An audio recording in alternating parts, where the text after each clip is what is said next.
அனைவருக்கும் வணக்கம். இந்த பகுதியில் நம்ம பார்க்க போறது உச்சிஷ்ட கணபதி பூஜையை பத்தி பார்க்க போறோம்.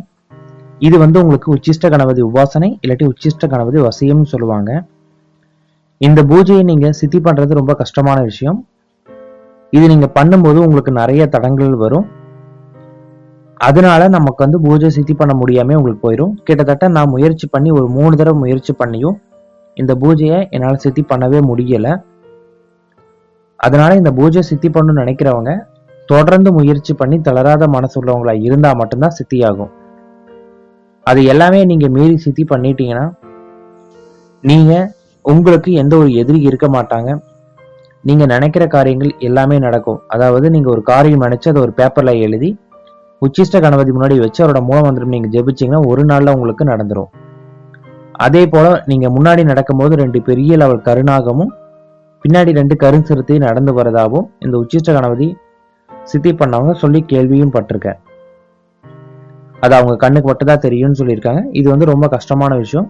இதோட கட்டுப்பாடுகள் உங்களுக்கு ரொம்ப அதிகமா இருக்கும். எப்படி நம்ம ஹனுமார வசியம் பண்ணும்போது ரொம்ப கட்டுப்பாடு இருப்போமோ அதே மாதிரிதான். மது மாது சூது எதுவுமே உங்களுக்கு இருக்கக்கூடாது. அதே மாதிரி அசைவ உணவுகள் உங்களுக்கு கண்டிப்பா இருக்கவே கூடாது. அதாவது நீங்க சாப்பிட்டாதான் செஞ்சாதான் அப்படிங்கிற அர்த்தம் இதுல எதுவுமே கிடையாது.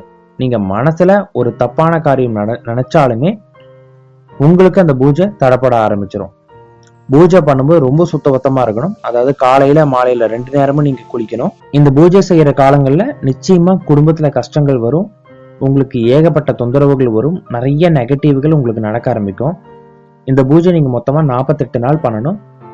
ஒரு நாளைக்கு 12,000 உரு நீங்க இந்த மந்திரத்தை ஜெபிக்கிற மாதிரி உங்களுக்கு இருக்கும். இந்த பூஜை பண்ற முதல் நாள் நீங்க ஒரு வெண் பூசணிக்கால இந்த உண்டியல்னு சொல்லுவீங்களா அந்த மாதிரி ஓட்டை போட்டு அதுக்குள்ளார குங்குமம், காசு, ஒரு வெள்ளை முட்டை 3 ஒண்ணா வச்சு அந்த உண்டியல் மூலியமா அதை மூடி சுடுகாட்டோட வாசல்ல போய் உங்க தலைய வலது சைடு இடது சைடு 3 தடவை சுத்தி அந்த இடத்த உடைச்சிட்டு நீங்க திரும்பி பார்க்காம வந்துடணும்.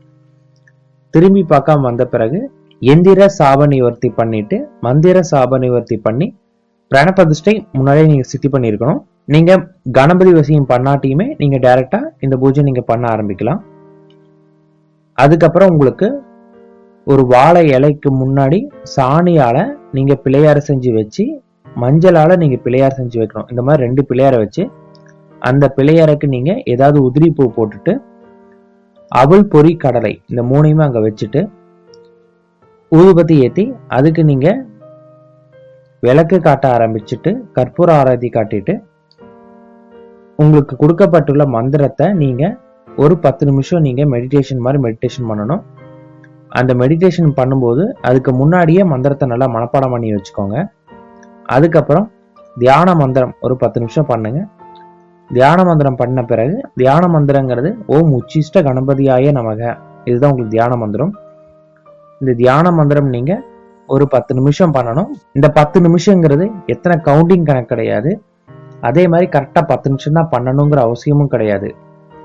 இந்த தியானம் நீங்க ஏன் பண்றீங்கன்னு கேட்டீங்கன்னா மனசு ஒருநிலை ஆகிறதுக்கு தான், வேற எதுவுமே கிடையாது. அந்த மந்திரத்தை நீங்க தியானமா பண்ணும்போது மனசு ஒருநிலை கிடைக்கும். இல்ல எனக்கு உச்சிஷ்ட கணபதியோட மந்திரம் அதாவது தியானத்துல சொல்ல உங்களுக்கு வரல அப்படின்னா நீங்க கவலைப்பட வேண்டாம். நீங்க அந்த இடத்துல சிவன் மந்திரமோ இல்ல கணபதி மந்திரமோ இந்த மாதிரி ஏதாவது ஒரு தியானம் பண்ணாவே போதும். தியானம் பண்ண பிறகு நீங்க இவரோட மந்திரத்தை சொல்ல ஆரம்பிக்கலாம். மந்திரத்துக்கு நீங்க பாத்தீங்கன்னா ருத்ராட்ச மாலை 108 இருக்கிற மாதிரி ஒரு ருத்ராட்ச மாலை நீங்க பயன்படுத்துங்க. அதே போல தினமும் நீங்க கணபதியை போய் ஆசீர்வாதம் வாங்கிட்டு வர மாதிரி உங்களுக்கு இருக்கும். அதாவது கோயிலுக்கு போய் அவருக்கு அருகம்புல் சாட்டி எருக்கும்பூ வச்சு நீங்க வழிபட்டுட்டு வர மாதிரி உங்களுக்கு இருக்கும். 48 நாள் பூஜை பண்றப்ப உங்களுக்கு ஏகப்பட்ட தடங்கள் வரும்.